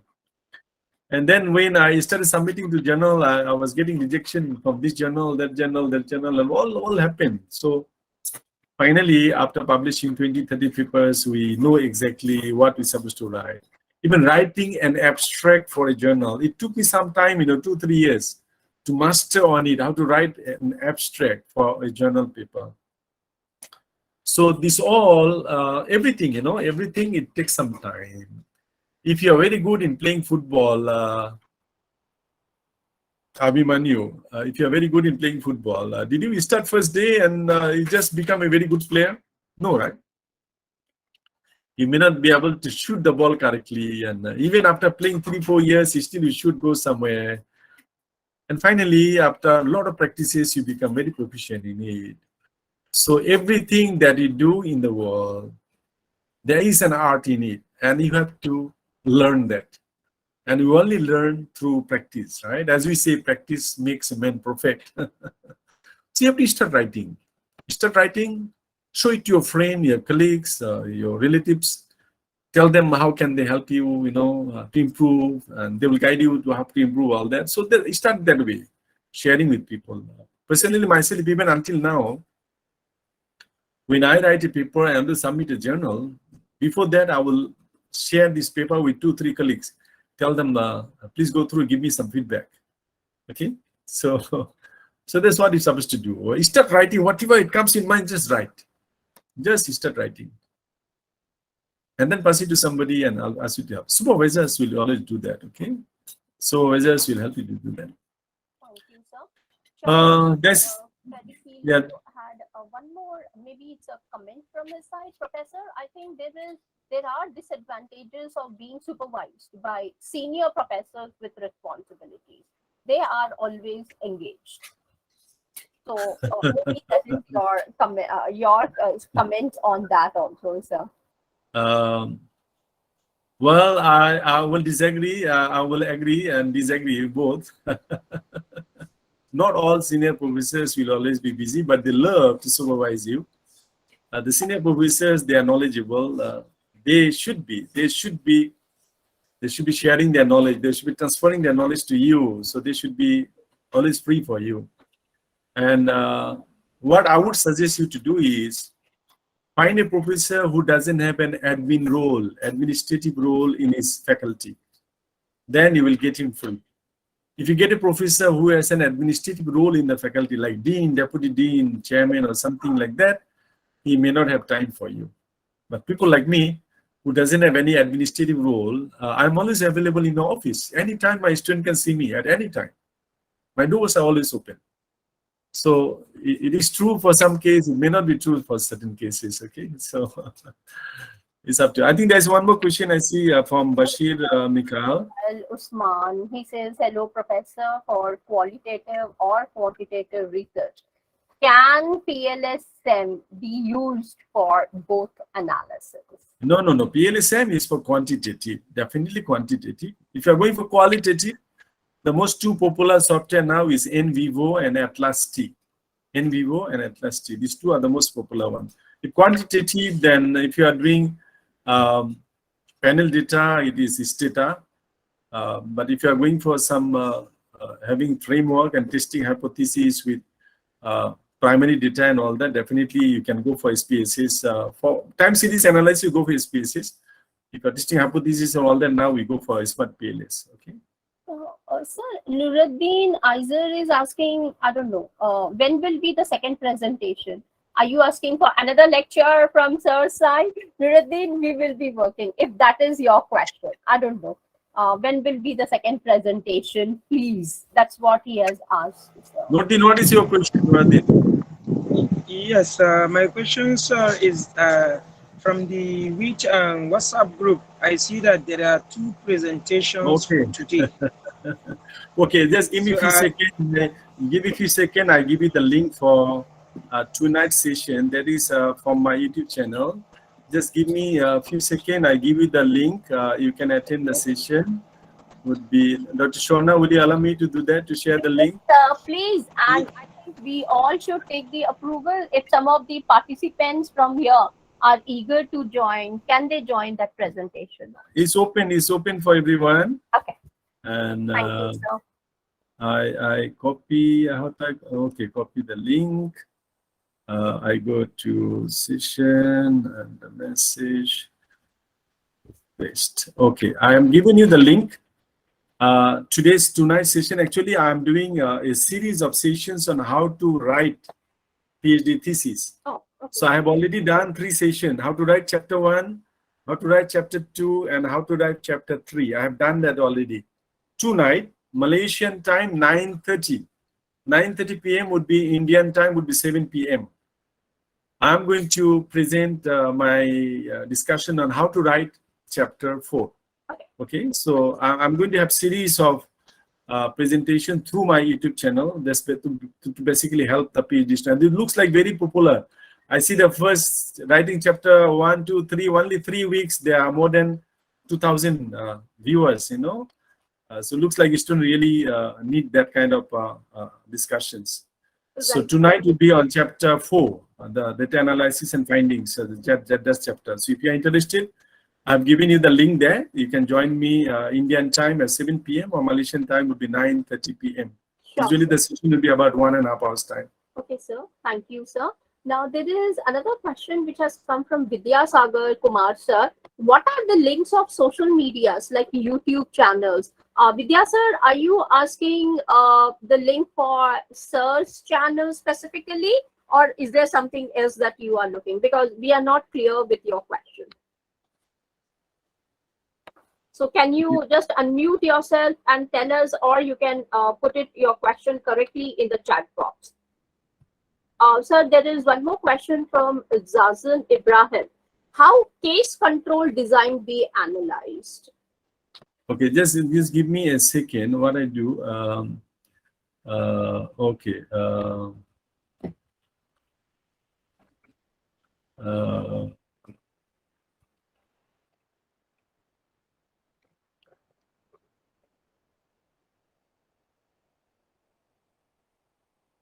Okay, I'm there. In case if you want to get into my YouTube channel, I'm going to give you the link. I think the desktop, this has to be not over there. Okay, that's my YouTube channel link. You can go there and find. I think there's 110 videos all about research method. If you want to learn that, you can get through that. Can I arrange, please conduct MMR? That is to you. This question is to you, Dr. Ramani. Yes, sir. I would be taking care for this season as well. Fine. Okay. And now I have one more question from Charles. Can you arrange, please, to conduct MMR, especially exploratory? Is it for me, Charles, or for sir? I think it's the question to you, I think. Okay. We would be coming up, Charles, for on mixed method research completely. And yes, I'm inviting Dr. Fetters or one of his team members. So I'm just waiting for the date. So it would be announced and all of you can join up. It's again a free session. So kindly wait. I'm just waiting for the dates from his side. Sir, he is asking about your, okay, sir has already shared. And Dr. Haider Al-Hashimi, Professor, do you consider changing the research topic after 1 year time wasting for the student? Now, he's a faculty, sir, so a question from the faculty now. I personally do not think that the time is spent by a student for research is a waste of time. He has explored into an area and he had learned many things. So he may change the topic, but it's still the learning, the journey that he have gone through will be helpful. Say, for example, I plan to travel from, say, Delhi to Calcutta. And after going halfway through, I decided I don't want to go to Calcutta. Somehow I want to go to Madras. So the journey that I had from Delhi to Calcutta would be somehow useful for me to the next journey from Delhi to Madras, okay? If you cannot really cope with the topic, of course, you need to change. It doesn't matter how long. I did change after 6 months. And Dr. Hashimi has raised his hand. Please, Yes, please you can express, unmute. please. Sir, you can unmute yourself, Dr. Haider. Thank you. Salam, Prof. I'm Dr. Haider from University of Basra. Actually, your lecture was very interesting. For me, I have graduated from University of Technology Malaysia before 10 years. I did my PhD. So I ran in this problem. After 1 year of my research, my supervisor asked me to change my topic because from his point of view, he said that the topic that I was working on will need more time to be implemented and to be tested. So it will affect my graduation time. So I told him this specifically. So what about the time I have wasted on my research? So his answer was very interesting for me. He said, no, it's all from the process of learning. It Yes, added to your knowledge. Yes. So Definitely. that's why I have been very, the time I spent, the 1 year was been very useful for me to complete my research in time. Though I changed my topic completely to a new area of research, and we had a 1 hour discussion at that time, and I have asked him only one question to give me the research area, because at that time, he said that as PhD student, you need to choose the area that you desire to do your research on. So it was a very good journey. And Alhamdulillah, I have completed my research in within 2.5 years and submitted to Viva. So it was good. It was good that the supervisor has advised you to change the topic, right? Yes, of course, of course. So not every time the supervisor asks a student to change his topic, that means it's a waste of time. It's not a waste of time, definitely, because you are on the journey and you learn certain things and the skills. Those are useful to carry on and continue your journey, definitely. Thank you very much, Prof. Welcome, Doctor. Right. Thank you, Dr. Haider. Sir, we have the question from Zazan Ibrahim. How can case control design be analyzed and reported by using SPSs? Now, the case control, if you have quantitative data, it can be used in SPSs. Now, depending on what kind of research objectives you have, if you want to test the differences, use ANOVA. You want to test similarities, use chi-square. If you want to analyze correlation, use correlation analysis. You want to find out the effect, use regression. So it depends on what kind of research question you have in mind. And based on that, you determine which kind of research, the statistical test you are going to use, okay? So if you are using case control, but the data is quantitative, it can be used in SPSS, no problem. I happen to have a few students from University of Science Malaysia doing PhD in physics and even in chemistry, and still I can help them with SPSS because the data are quantitative. And recently there was one PhD student doing medical PhD in medical field, and the data was quantitative. So I use SPSS to help her to complete the PhD. So it doesn't matter what area you are, as long as the data is quantitative, it can be analyzed using SPSS. Yes, sir. Any other questions? Because in the chat box, I'm not able to see any more questions. Maybe if somebody else would like to go ahead and question him, please kindly unmute yourself and you can feel free to ask sir, because he's available right now. So, any question that you would like to ask. I think you are face-to-face in Google Meet, so you should be asking more questions. That's what I expected. Yes. Because because last few sessions I'm on YouTube Live, so you don't have a chance to ask question orally. You write in the chat box. Even tonight also, Dr. Ramani, actually, your session I did not promote in my own webinar groups.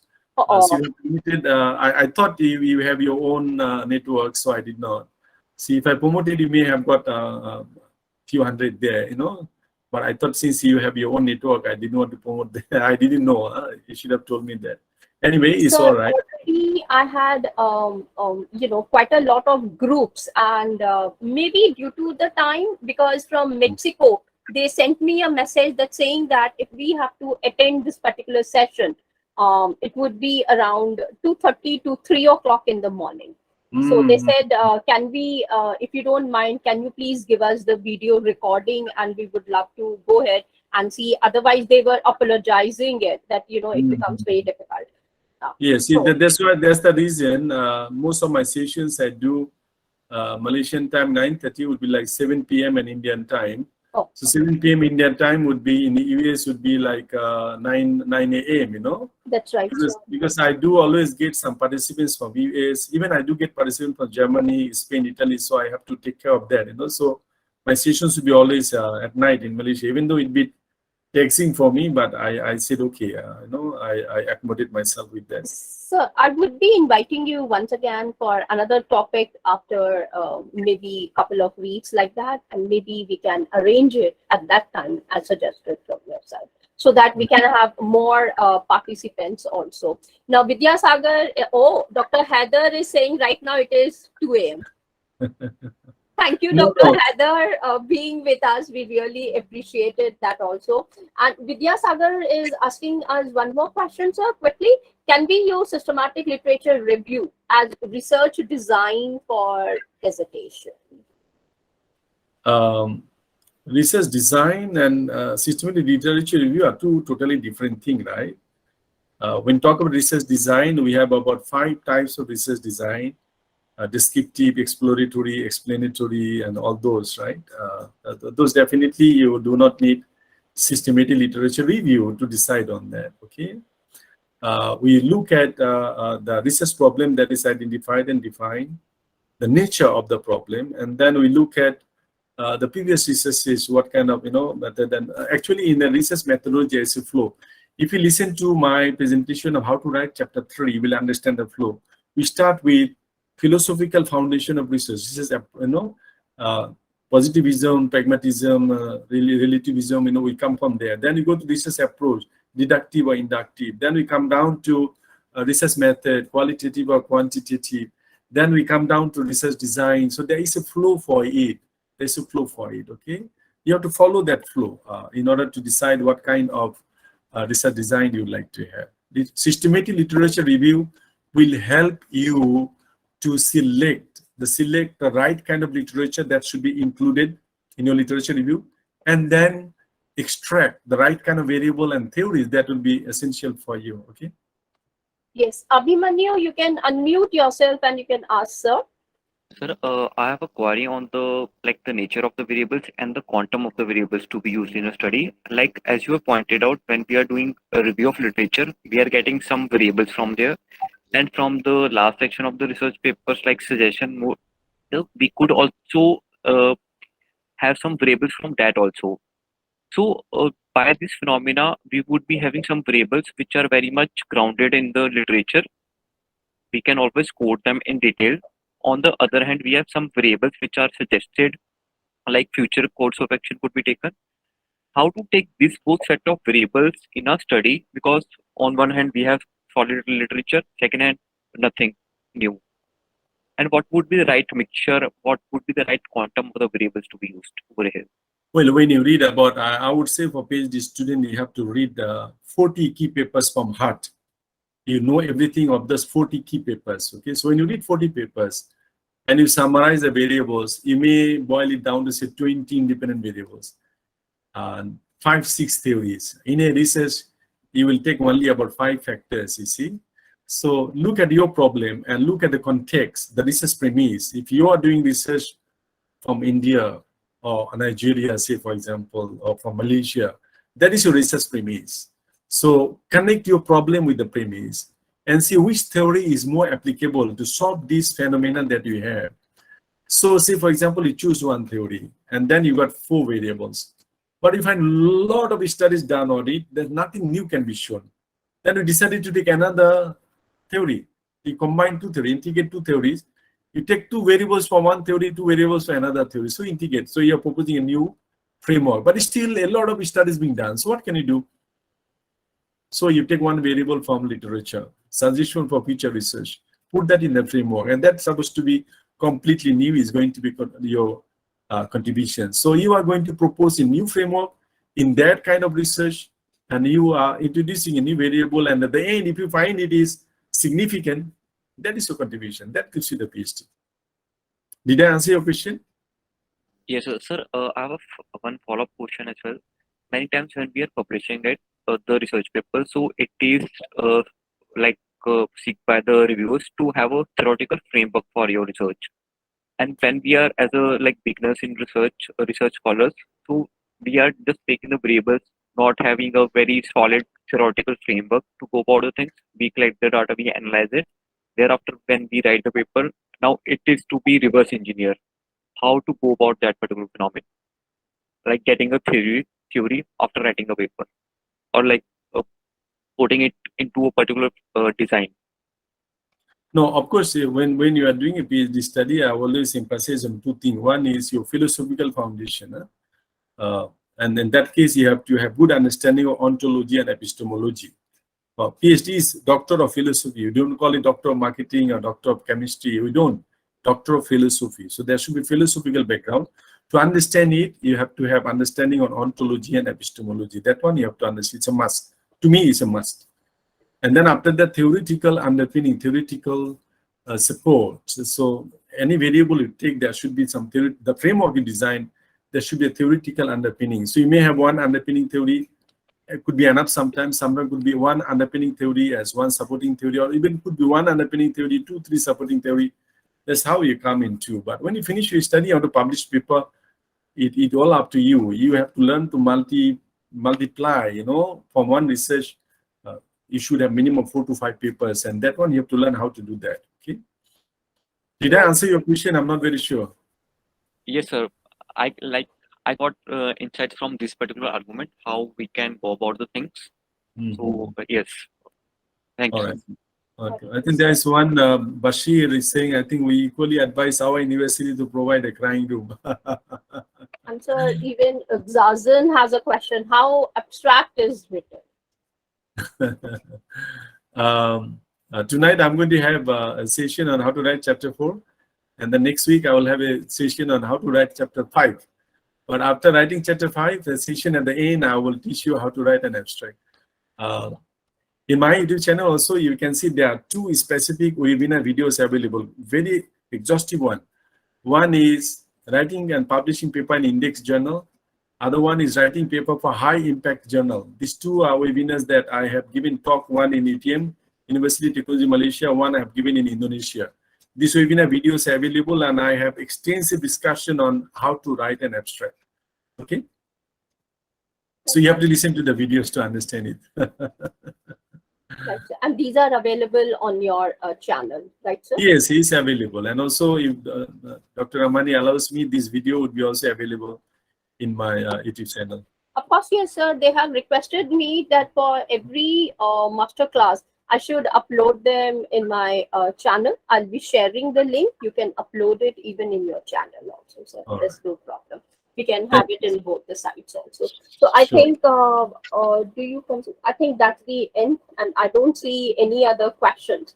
I mean, Yes. we still have 7 minutes. So in case some of you are really looking forward to share or comment or, ask him any doubt, he's still available. Dr. Haidar, you may also give some suggestions, some tips to the participants. Yes. Or how can they make their PhD journey comfortable, enjoyable? Prof, you have covered everything. But my only advice is working hard. Okay.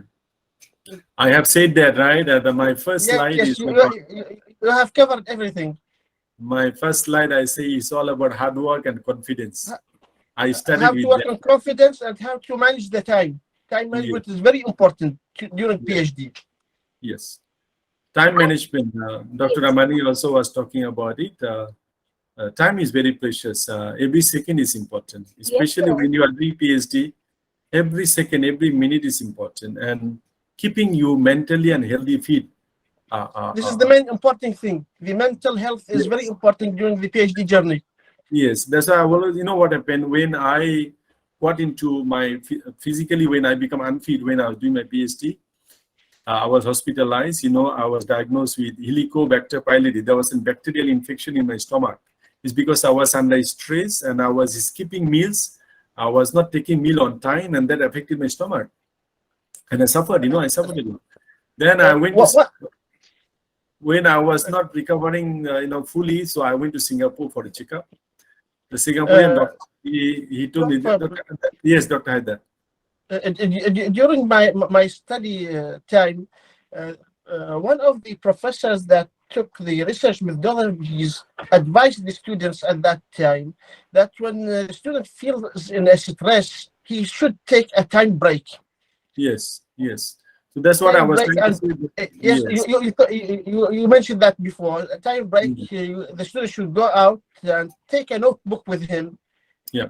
If he has an idea, so he can write it down during his rest time, because during the rest time and during the student is taking cover from his stress, maybe some good ideas will come to him for his research, because that the mind keeps working for the student, especially for those who want to complete in time. They always think about their research, even if they are far away from doing the research in the lab or in their home.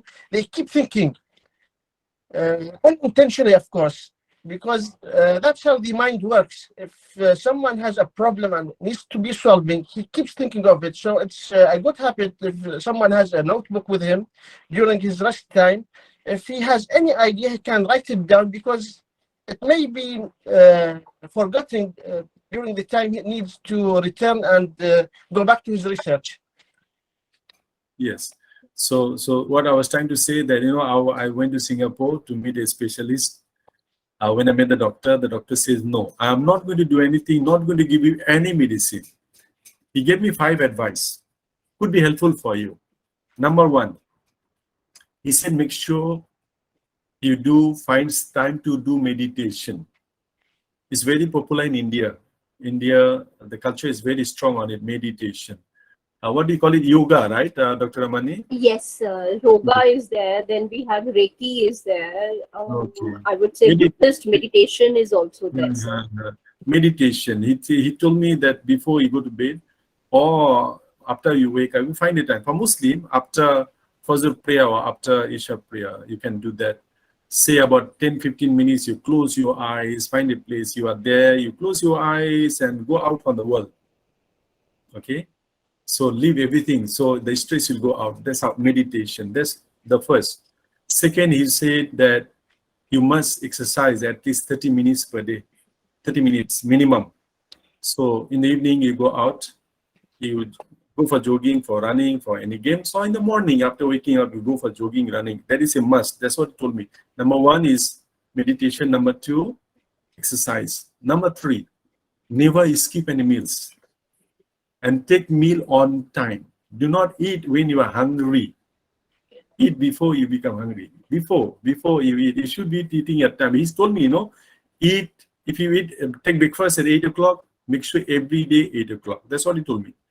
And together, he also advised me, never eat full stomach. You eat 5 times, especially those people who have stomach issues. Never eat full stomach. And that's also for Muslim, you know, you're supposed to eat half, you know, 1/3 of the stomach food, 1/3 is water, 1/3 supposed to be free. So that's what he told me. You know, he was an Indian Malaysian doctor, but works in Singapore. Okay, so that's what the third one. Third one, he said, break the meals, like go for 5 times eating. I think many countries we do that, right? We have breakfast at 11 o'clock, we go for a tea, then we have lunch, then at 5 o'clock we go for a tea again, then later we go for dinner, like 5 times already. Some even go for supper at night. So that is the number 3 one, right? Number 4, he said minimum, you should be drinking water of minimum 3 liter. 3 liter minimum. 3 liter minimum, okay? So, and number 5, he told me that he will give me a list. The food I should eat, I should not eat. There's certain foods there. You know, we eat food for living. We do not live to eat, right? We eat to live. So we have to make sure we eat the fruit that make us healthy and happy and all that. So any food that affects me, we should not be eating that. Tun Dr. Mahathir, Malaysian Prime Minister before, right? He said the food that he loves most, he will eat less. The food he hates, he will eat most. Meaning that he's trying to say that if you follow, you know, the kind of thing, we like sweets and all that, that doesn't definitely not helpful. So that's the 5 suggestion was given by the doctor to me. I think would be helpful to many of you who are now currently undergoing or undertaking the PhD journey. Okay, let me answer. There's another question, Dr. Ramani. He says, what is the difference between scope of the study and the research limitation? Yes, sir. Scope of the study is written in chapter 1, whereby you will, it's a very small section. You will tell exactly what are you going to do in terms of knowledge scope, your boundary of knowledge, in terms of data collection, in terms of geographical locations. You will tell exactly the scope of your study, the premise of your research, in terms of knowledge, in terms of area geography, you know, in terms of data collection. That's what you are going to identify, and you are going to spell it in chapter 1. And once you have completed your research, you will find out that, say for example, your R square is 50%. What does it mean? It means your framework captured 50% variables only. 50% variables are not been discovered in your study. So that is a limitation, right? So you are going to recommend future researchers should be doing that, all that, to cover up the limitations. Okay. So limitations, that could be many. Say, for example, when you have collected data, you found out that certain age groups are more, certain age groups are not there at all. It's a limitation. You found out that highly qualified, highly educated, are more or less educated, are not there. You know, minority groups had not been captured in the sample, or sort of limitation. Any limitation that you have, you just list it down in chapter 5, and then followed by a suggestion for future research to cover you up, right? But again, when you are writing the research limitations, make sure you do not write anything that jeopardizes your research work. You should not be belittling you, all right? Do not expose everything there, all the weakness. Tell only thing that doesn't really affect you seriously. Those are things you should be exposing. Do not say something like, your research is not OD at all, you know. Many students will do that. And then as an examiner, when I go, I'll tell the student, hey, you are killing yourself. Why should you be doing that? You do not have to expose everything, all weaknesses that we have, right? Dr. Ramani, we cannot hear you. I think your voice sometimes comes very, very low. Is it better now? Still, you are not audible. Audible now, sir? Yes, and now So okay. I think that was the last question that I could see in the chat box. After that, Yusuf has apologized for missing the questioning period because he has to go to the restroom, and he says that he has enjoyed the workshop. Thank you, thank you, thank you. That's what he has to say for us. So, sir, I think we have come to the end of the session. I really enjoyed all the challenges which were enumerated, and I think these knowing these challenges is also mandatory for us. Maybe one of us in future can take up it also as a PhD topic, as to see what kind of challenges a student or a scholar is facing, or we can come up with few interviews where we can pick up the scholars and see how the challenges are being mapped about. Now, I thoroughly enjoyed each and every slide of yours, sir, and they are really practical. And I think each one of us would agree with you that yes, these challenges are there. And the remedies that you have given to us, how to overcome these challenges, was very nicely explained from your side, sir. So I, on behalf of JFJS Research Center, thank you for such a wonderful I should say, presentation from your side and the interaction with some of the members who were present out here, sir. Thank you very much, sir. Welcome. Okay. All right, so those of you are there, if you're interested, you can join me tonight. See you Yes, tonight. sir. To be very honest, Aminul, sir, I keep watching your videos because there are so many things wherein I get stuck up. I know it. I learned from you about antecedents and consequence, the variable. The way you have explained, I haven't seen any book explaining it. Similarly, when you are looking at the variables, how to understand them before even you can start off. So, learning from your videos has always been marvelous for me, and I learned a lot also, sir, from those videos. So I would recommend and suggest each one of you, please go ahead, subscribe to his channel. And I think you should be available at 7 o'clock Indian time. As he has said, he's going to give us one more presentation. And whenever he is, if you subscribe, definitely, yes, notification is coming in. Apart from that, even I have got my own channel on YouTube, which has got more than 1,000 videos, sir, on different topics. Qualitative research is wherein I'm focusing currently. And apart from NVivo and Atlas TI, which sir has mentioned, I'm focusing on MaxQDA. That is another popular qualitative research tool that we have got, number one. And I'm one of the professional trainers. So if somebody is really looking forward, you can let me know. We can arrange some training sessions for your school or for your college also, sir. So that is one thing that I wanted to add. Otherwise, this was the show for Aminul, sir. And I thank him with my folded hands for such a wonderful this thing. And yes, I would share it via mail to all of you. I would be sending up your this thing. So in that, my YouTube channel link also will be presented to each one of you. Thank you, sir. And I would be inviting you once again. Thank you very much. And thank you to all the participants for joining us. Thank you and take care. And have a wonderful weekend. Rest, as sir has suggested. Eat proper meals, good fruits are available. So meditation, little bit of it, and carry forward with your research journey also. Thank you. Take care. Bye. All right. Bye. See you some other time. Bye, sir. Yes, sir.